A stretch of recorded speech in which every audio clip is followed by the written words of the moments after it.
Welcome to the Crypto Podcast. You can find all our episodes on thecryptopodcast.org. We're also on BitChute and YouTube. I also have further podcasts because I'm a podcasting coach. They're The Awakening, Exposing Fraud and Corruption, meditation podcast to chill you out, speaking podcast to help you speak, and it's also for coaches, and the Learn Polish podcast, which does exactly what it says on the thing. You'll find everything about me on bio.link/podcaster. Today, looking forward to this because I've actually seen him on another show.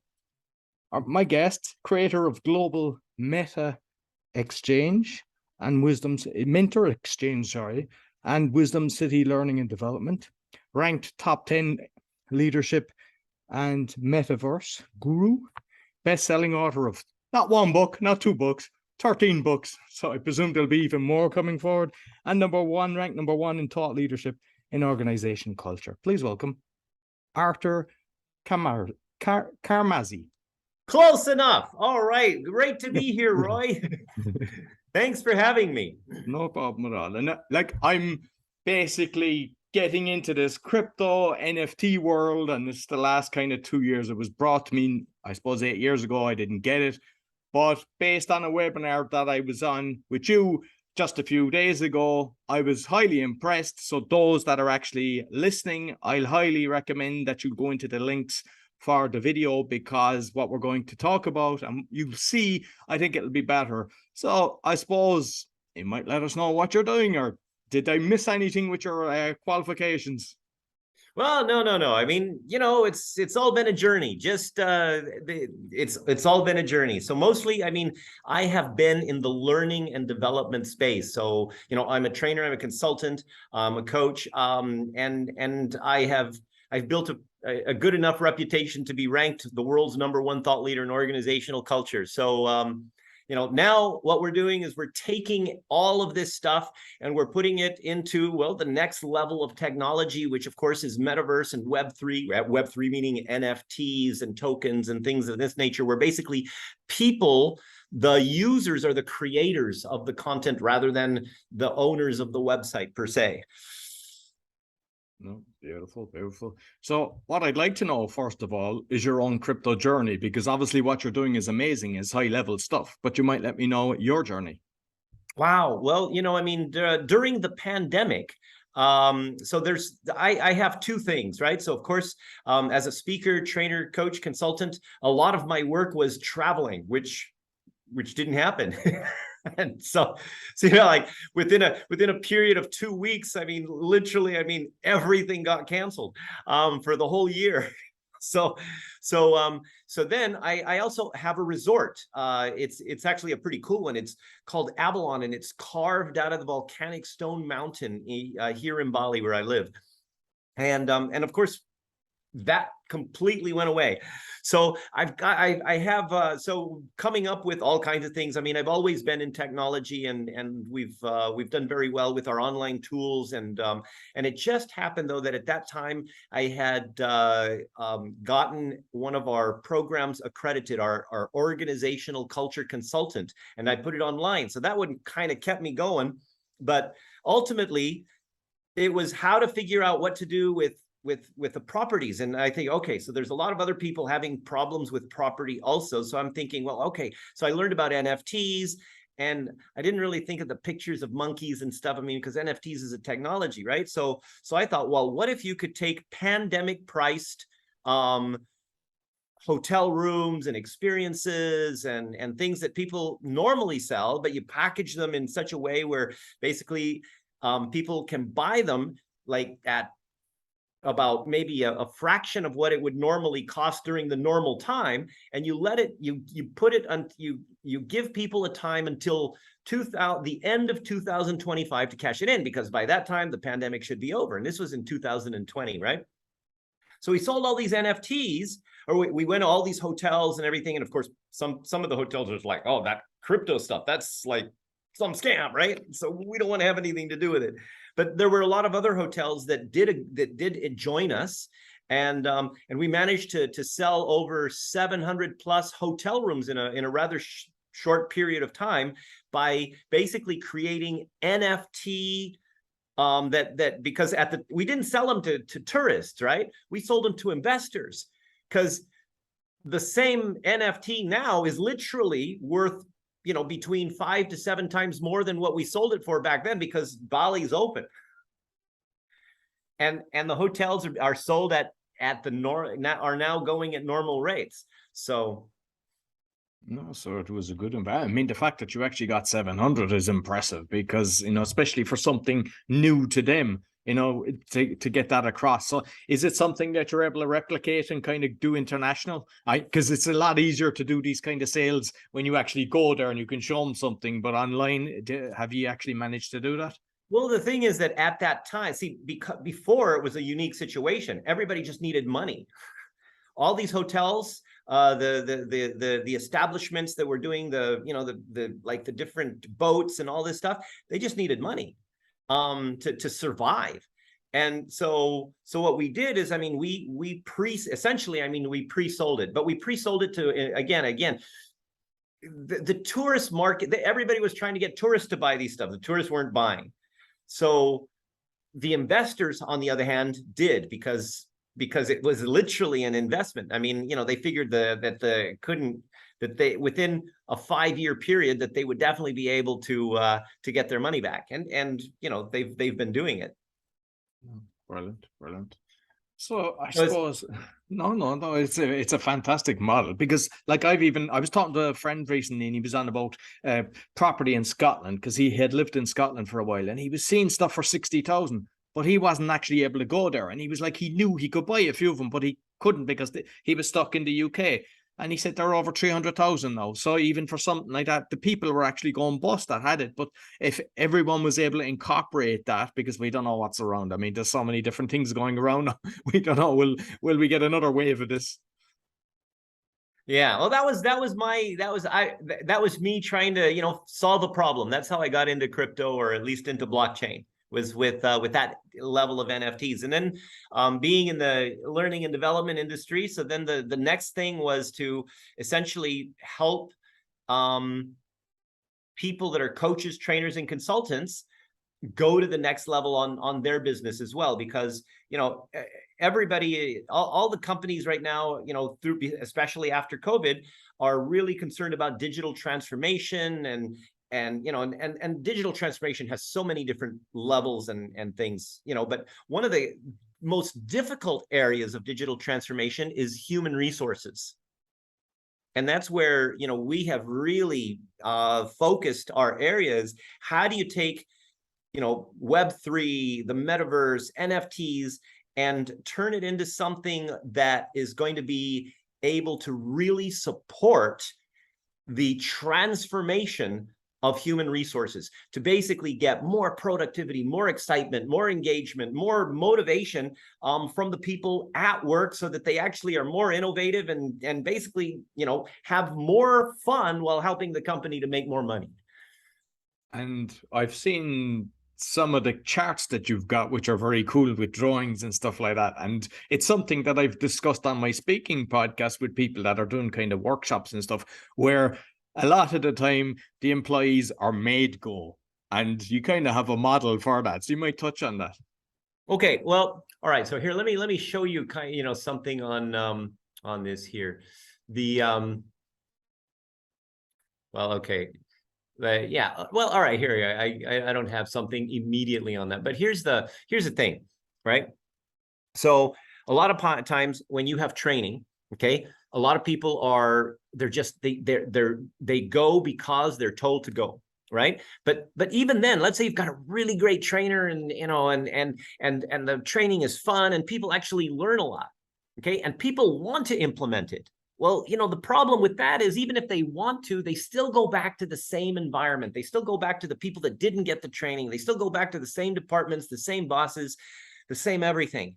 And it really takes a lot of effort to implement a lot of stuff when people don't really get what you're doing.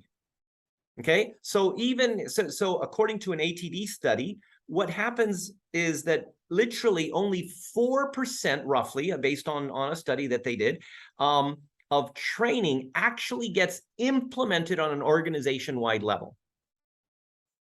Okay, which kind of sucks for ROI if you're spending money to get people trained, right? Now, what happens though is that let's just take the idea of gamification, right? Now, there's all kinds of gamification, and people's like, oh, you got this and everything else. Okay, fine. Okay, but then let's take the idea of gamification with real money. Okay. Now suddenly you start talking about real money, then people start to kind of get a little bit interested. It's like, well, what do you mean?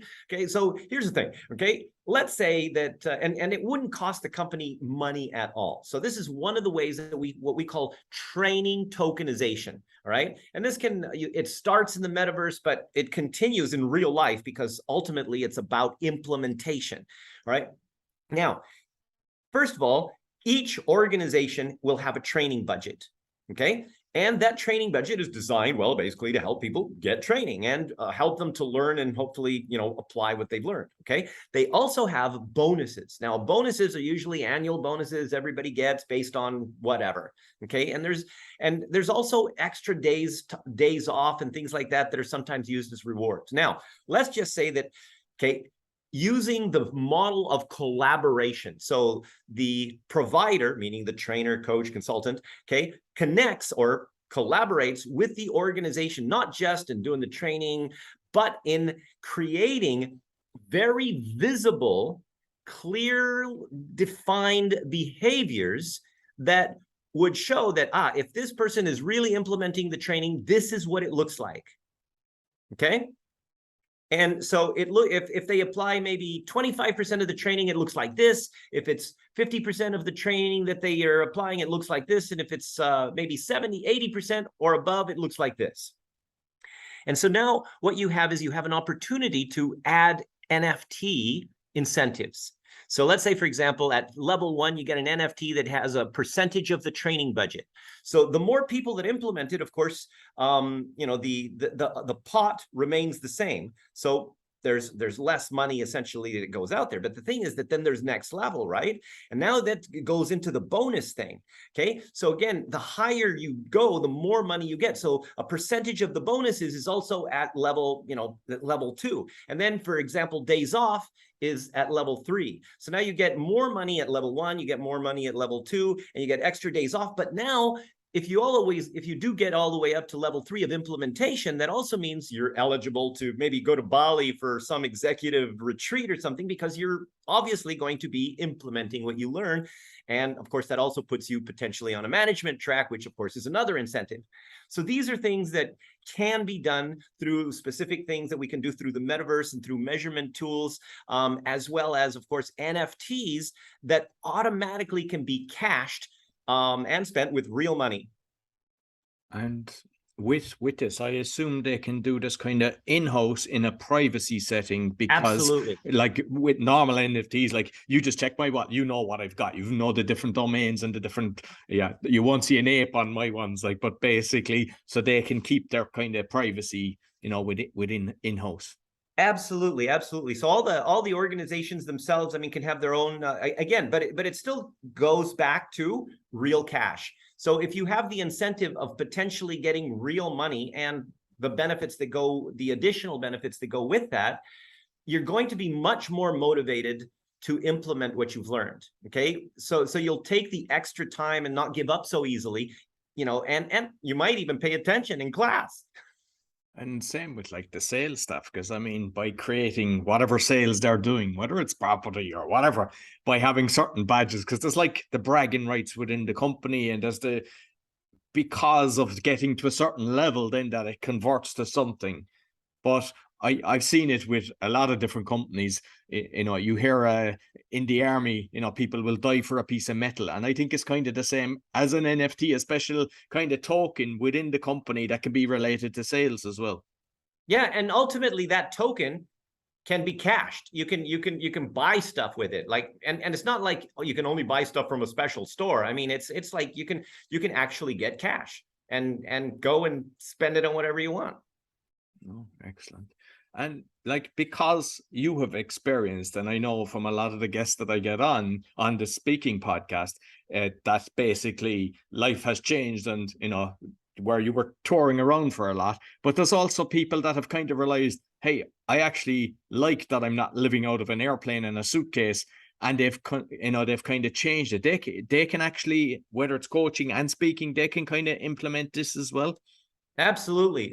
Again, I mean, the idea is also gamification, right? So a lot of times, the problems with a lot of the organizations that apply gamification is that they basically think of just the rewards rather than the system, the process of doing it. And it's usually based on some kind of an end result.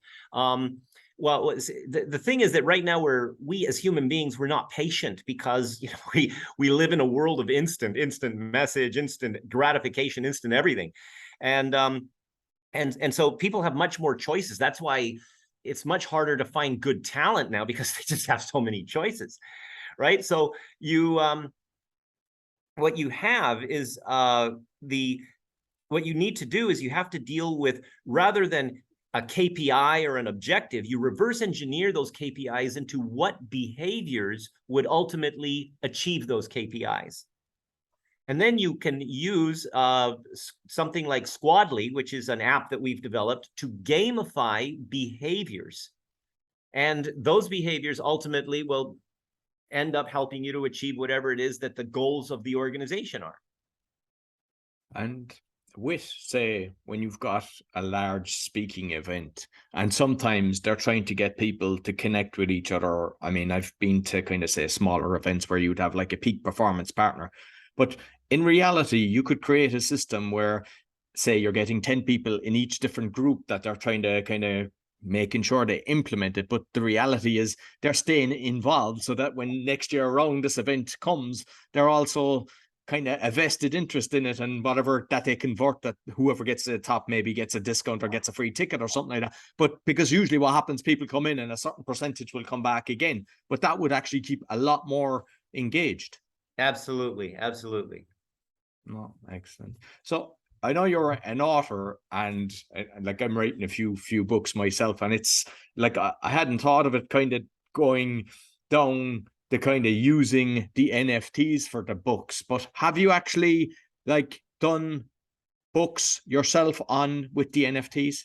Okay, so first of all, the NFT is not for the book itself. Okay, there's a number of different ways to do the books, right? So some people will take quotes from the book, and they'll separate, all the different quotes. Maybe they have 100 quotes or 1,000 quotes from a specific book, and they'll make NFTs related to those, and you own those quotes and whatever. Okay, that's one way. Okay, another way is to basically have something that's connected to the book. So let's say, for example, this NFT, you can. If you buy this book, there's going to be a workshop every year. We're going to have this special workshop, this special event where you come, and it's going to be a party. It's going to be big. It's going to be this, whatever. Okay, related to the book and related to more, and you'll get to meet all these other cool people, and so on and so on.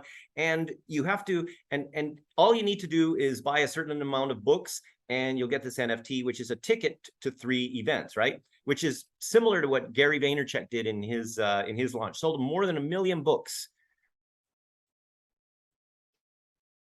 And so there's different ways to do it. You can do, I mean, you can also co-create events, right? So let's say, for example, you want to make an event, but you don't have a lot of money to do something big, okay? And so you basically get 100 NFTs, and you decide how much the volume, or what's the budget of the event, and you essentially will, each one NFT is 1% of that event.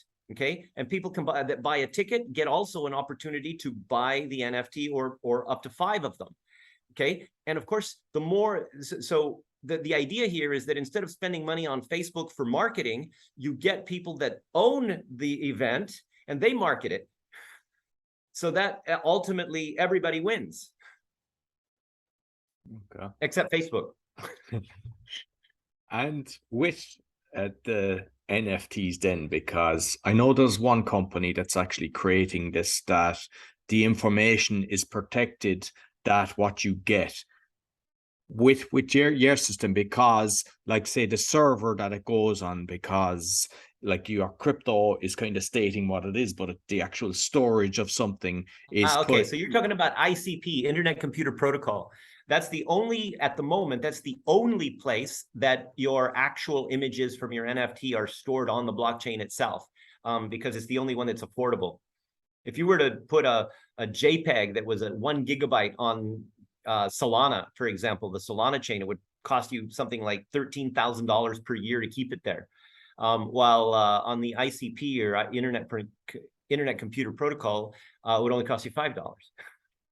And like, just say on not what you're doing, but just saying the NFT itself, if based on that system, if the guy doesn't have the JPEG, doesn't pay his Dropbox or Amazon storage or something like that, does his NFT disappear, or is there a way of actually based on that, whatever you said? I mean, technically, yeah. If your storage is gone, yeah, so's your picture. And if somebody hacked it, they could replace your monkey with a picture of a smiley face, right? So, I haven't thought of hacking, actually. Has that happened? Does it with people's NFTs? I don't know, but it's possible, right? I mean, exactly. you can most of these are either Amazon or Google, so their security is pretty good, but it still happens. Yeah. So you might actually show us, because I know you had set up something so that you can actually show the people so they can get a better idea of what you're actually creating.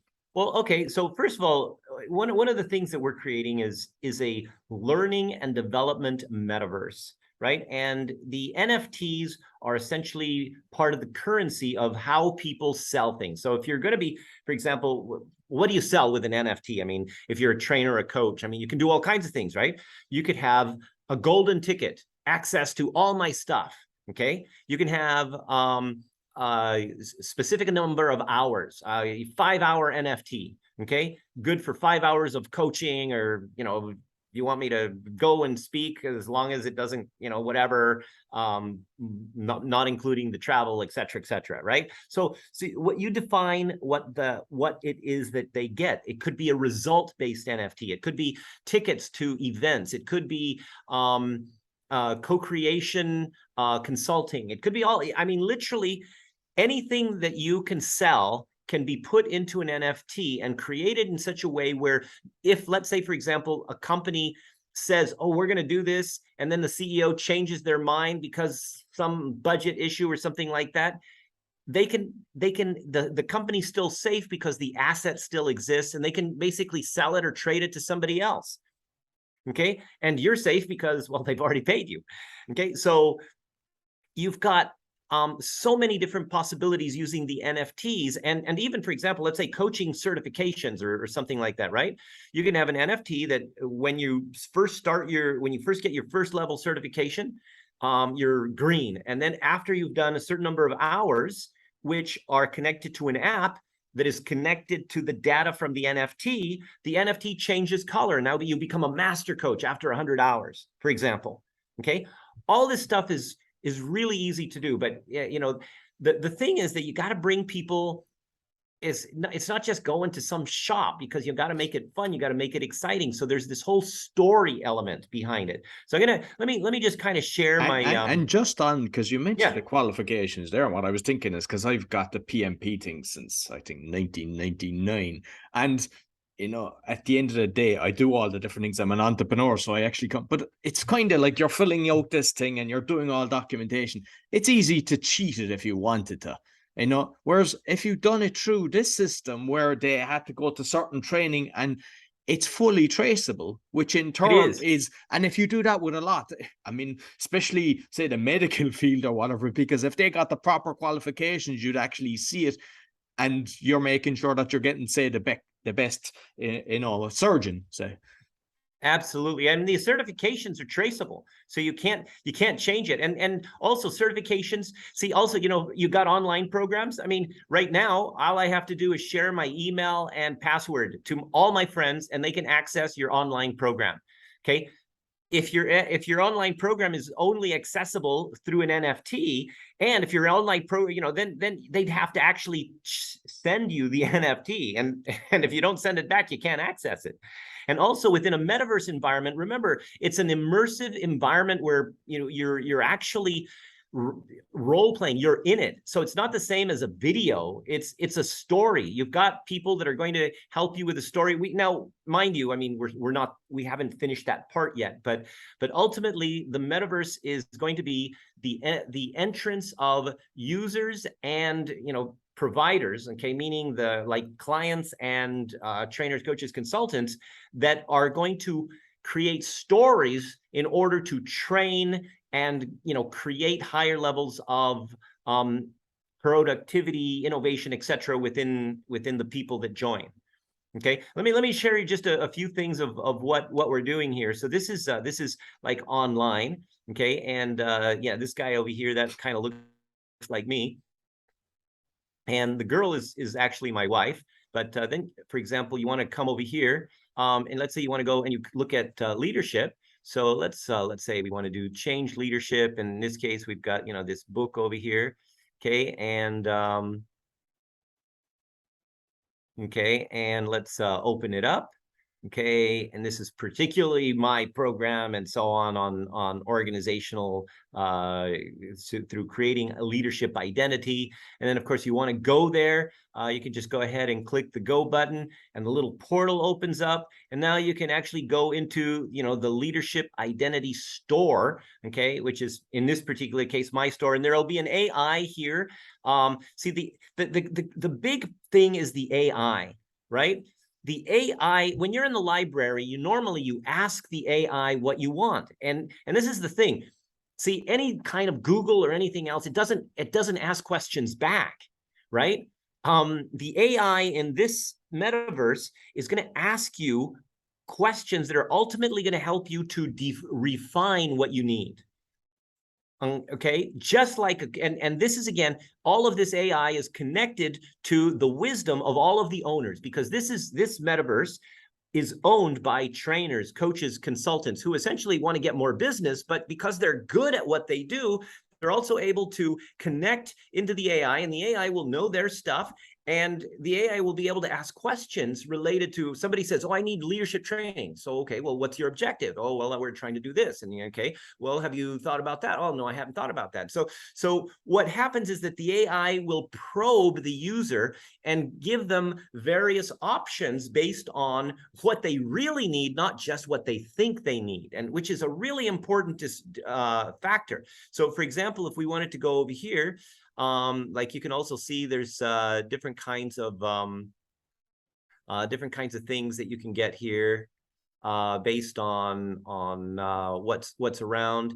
Okay, and you've got like little mini things. You can come over here close to it, and it gives you when you come, gives you different different things. And then from here you can just go ahead and just kind of go around, and there's different shops, right? So, and I see up just at the top there was like the tortoise to hare, so you can go slow and go fast as well as you're going navigating around the place. Right. And now if you want to go outside, okay, so you also can, this is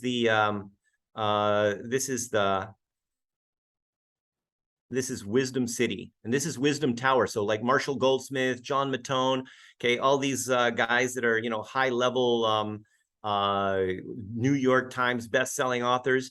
Okay, they are the ones. Oh, let's go to the VIP one. That one's better. Like, just for those listening, I definitely encourage you. You need to look at the graphics are fantastic on this. Yeah. That's another thing is we had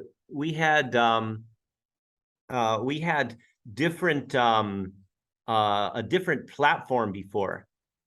And this because before we were using the same platform that everybody else is using, and it wasn't really the great graphics. But then we scrapped everything when Unreal Engine came up with this new platform that is streamable, and so now what we can give you this kind of graphics, which we're ahead of, even though we started over. We thought it was important to start over in order to be able to go ahead and really give the users a much better experience.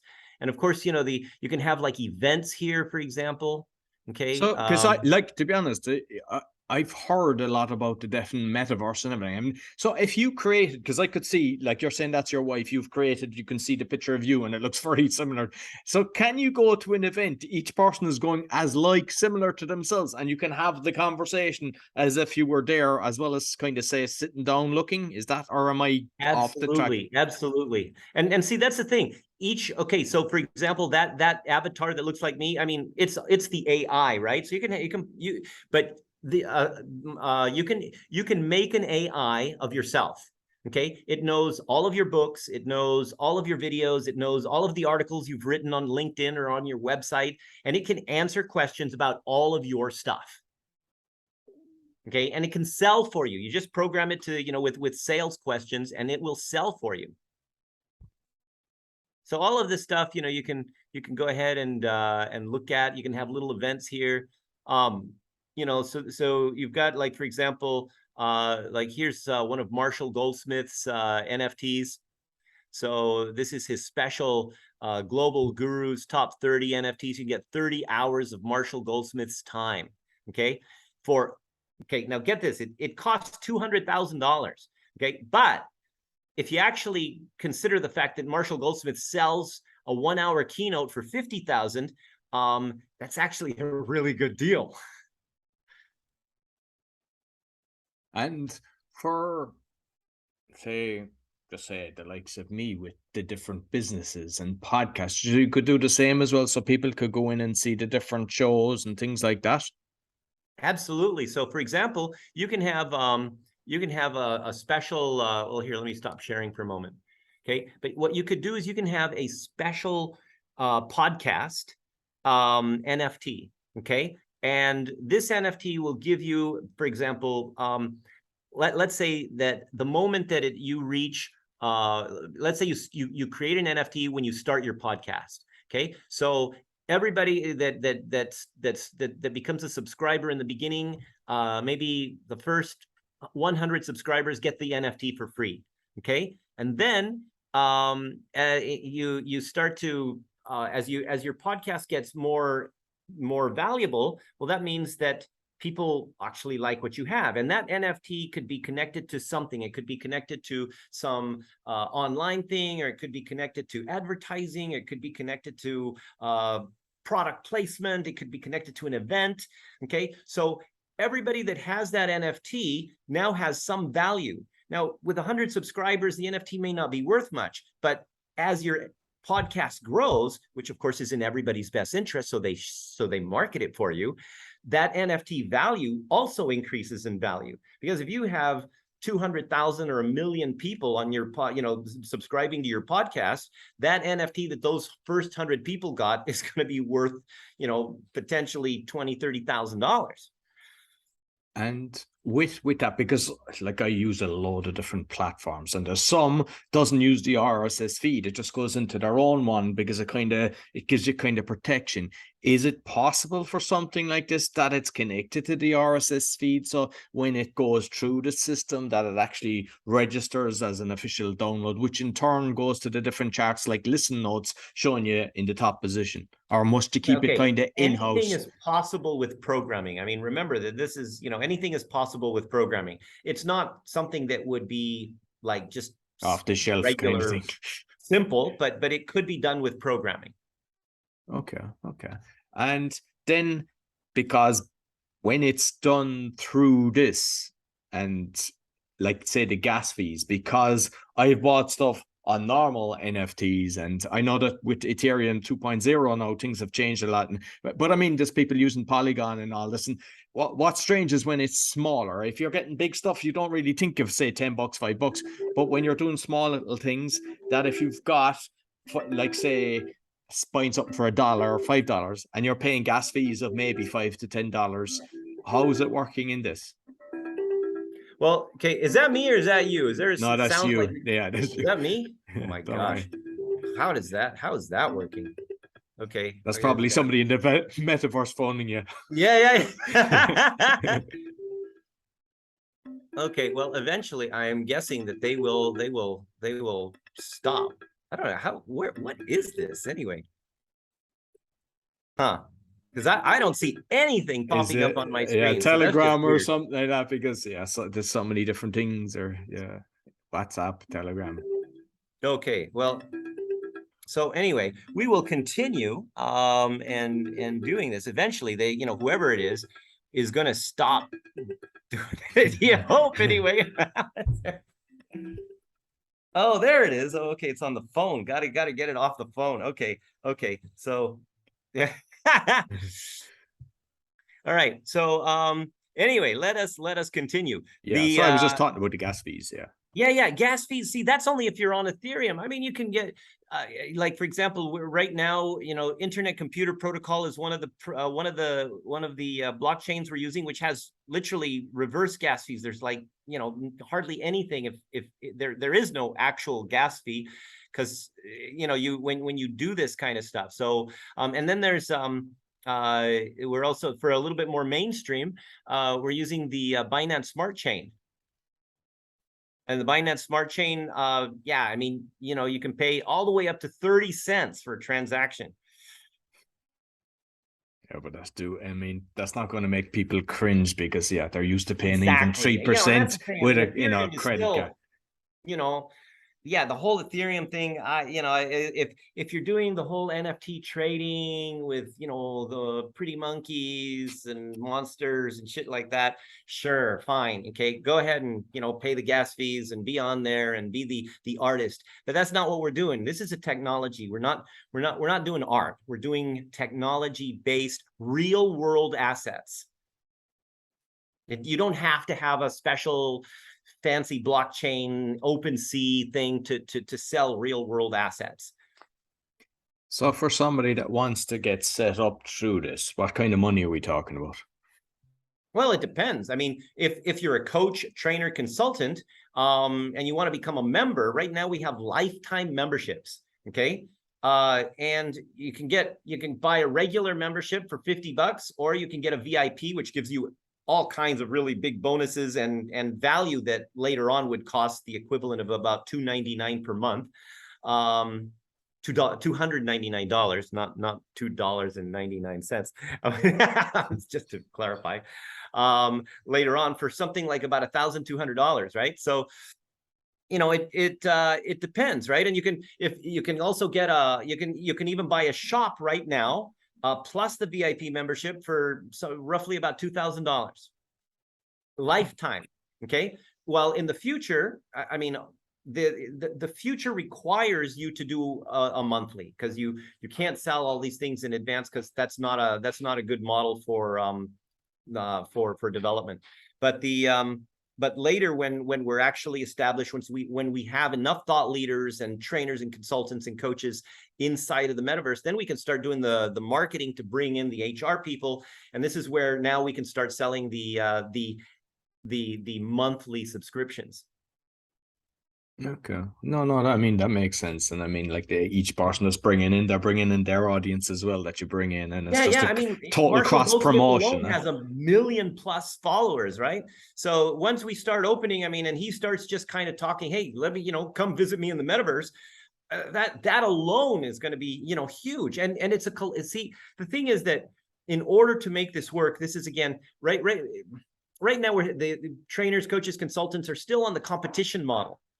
Right? This makes it so easy to be a collaboration model, because everybody basically supports everybody else by bringing people into the metaverse. The AI knows about everybody, and it can even make combined recommendations. Oh, you should get this and maybe this, you know, and this will give you the actual solution that you need, as opposed to just get one person and this, you know, and that person's really great at this, but maybe they're not so good at this thing.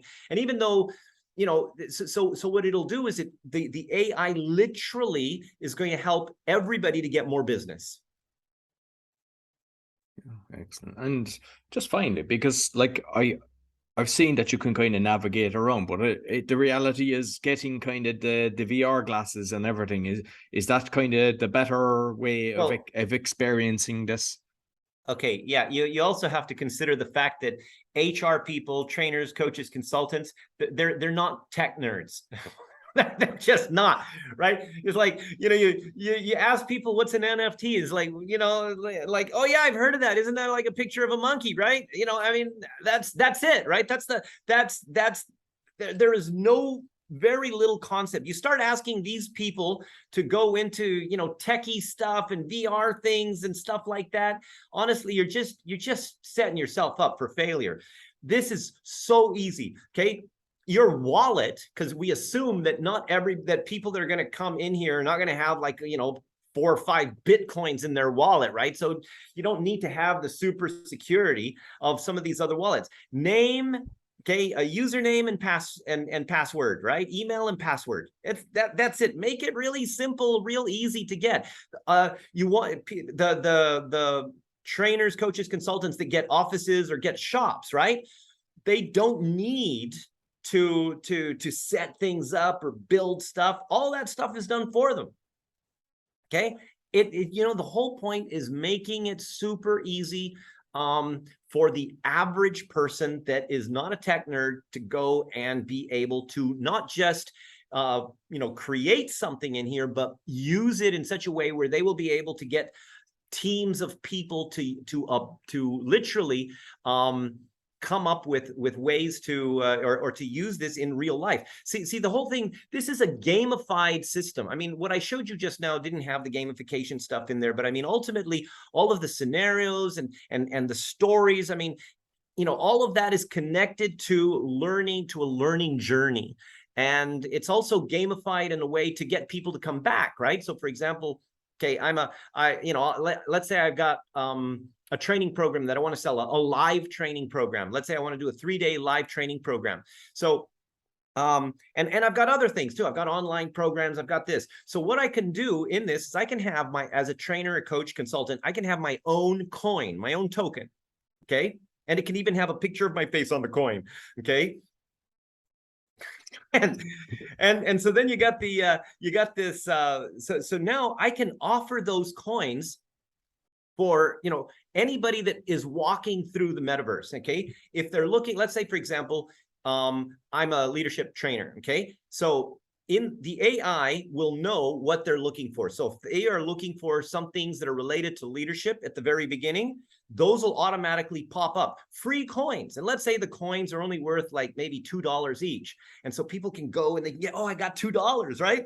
But to use them, they still have to spend like a couple $1,000s to at least get an online program or something else. So even if they collect them like every freaking day, you're still going to make money. But you get noticed. That's the thing. This makes it so easy to get noticed for trainers, coaches, and consultants because, especially now, it's novel, right? We are the only, okay, there's a lot of companies that are play to earn and stuff, and it's usually for, younger people, and what you earn is like cents or something like that when you learn something and learn, play to learn and all this stuff. Anyway, it's not a sustainable model. This is a model for adults to ultimately be better at their jobs, more productive, more motivated, more excited, and have some fun that they can apply in the real world. Excellent, exciting stuff, and you're definitely ahead of the curve on this one, and I wish you super successful, and I definitely, in a few months time, get you back and showing how it's evolving on the thing. But yeah, thoroughly enjoyed our conversation. So after, you might let people know how they can get in contact with you. Well, first of all, I mean, you can go to globalmentors.exchange. Okay, globalmentor.exchange. Okay, and sorry, mentor with a no S. Globalmentor.exchange. And then for me personally, you can communicate with me at Arthur C, ARTHURC at Carmazzi.net. CARMAZZI.net. Okay. Excellent. Yeah, I'll make sure I'll put that both on the audio and the video. Thank you very much. Awesome. Check it. Awesome. Cheers. So that's all for the Crypto Podcast. As mentioned, you'll find every episode on the cryptopodcast.org or on YouTube. Especially for this one, you need to go in. But I know that when you check out his website as well, he's got a lot of cool videos, and his own YouTube channel is showing a lot more. So you'll actually be able to go into more detail on your own. So be sure to give us a thumbs up, 5-star rating, share with your friends. Until next week, take care.